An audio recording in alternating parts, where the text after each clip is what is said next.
சீனால இப்போ பெஞ்ச கனமழையால குறிப்பா தென் பகுதிகள்ல நிலைமை ரொம்ப மோசமா இருக்குப்பா. மேசாக் அப்படின்னு ஒரு புயல் அடிச்சதுல சீனாவுல இருக்கிற ஞானிங் மற்றும் குவாங்ஷி மாதிரியான தென் பகுதிகள்ல போன வாரத்துல இருந்து மழை வெளுத்து வாங்குது. ஒன்னில்ல ரெண்டில்ல 40க்கும் அதிகமான ஆறுகள்ல வெள்ளம் கரைய உடைச்சிட்டு ஓடுது. மழை வெளுத்தெடுத்ததுல அங்க இருக்கிற லியூலான் அணையோட கான்கிரீட் சுவர் வெள்ளத்தோட வேகத்தை தாங்க முடியாம உடைஞ்சிடுச்சு. அணை உடைஞ்சதுதான் தாமதம். சேரும் சகதியுமா இருக்கிற செம்மண் தண்ணி காட்டு வெள்ளம் மாதிரி அங்க இருக்கிற கிராமத்திலயும் விவசாய நிலத்திலயும் புகுந்து ஒட்டுமொத்தமா வெள்ளக்காடா மாத்திடுச்சு. மழை தண்ணி அணைய உடைச்சிட்டு போறதும் கார் வண்டி எல்லாம் அடிச்சிட்டு போய் வயக்காட்டுல தலைகீழா கிடக்கிறதும்னு சம்பவங்கள் பாக்குறதுக்கே கோர துயரமா இருக்கு. வீடுகளுக்குள்ள 2வது மாடி வரைக்கும் தண்ணி ஏறிடுச்சாம். மக்கள் எல்லாரும் மொட்டை மாடியில நின்னு காப்பாத்த சொல்லி கெஞ்சறாங்க. அந்த கதறல்கள் எல்லாம் நம்ம இதயத்தை சுக்குநூறா உடைக்கிற அளவுக்கு ரணமா இருக்கு.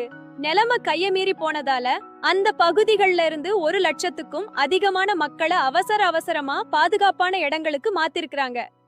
இப்போ ராணுவமும் மீட்பு குழுவினரும் ரப்பர் படகு மூலமா தண்ணியில சிக்கி இருக்க மக்களை மீட்டுட்டு இருக்காங்க. அது மட்டும் இல்லாம ட்ரோன் மூலமா சாப்பாடு மருந்து பொருள்னு பார்சல் அனுப்பி உதவி பண்றாங்க.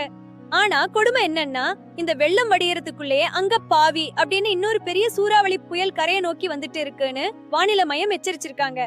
அதனால சீனா மக்கள் இப்போ ரொம்பவே பதட்டத்துல இருக்காங்க. உலகமே இதுவரைக்கும் பார்க்காத வெள்ளத்தை இப்போ ஒவ்வொரு பக்கமும் பார்த்துட்டே இருக்கோம். இயற்கையோட மனிதன் ஆடி ஆட்டத்துக்கு இப்போ பதிலடி ஆட்டத்தை இயற்கை கொடுக்க தொடங்கி இருக்குன்னு தான் தோணுது. ஒரு கூடுதல் தகவல் சொல்லவா? எல் நினோன்னு ஒண்ணு இருக்காம். அது இன்னும் ஆட்டத்தையே ஆரம்பிக்கலையாம். அவன் வேற வந்து என்ன பண்ண காத்திருக்கானோ? ஷப்பா இப்பவே கண்ண கட்டுதே.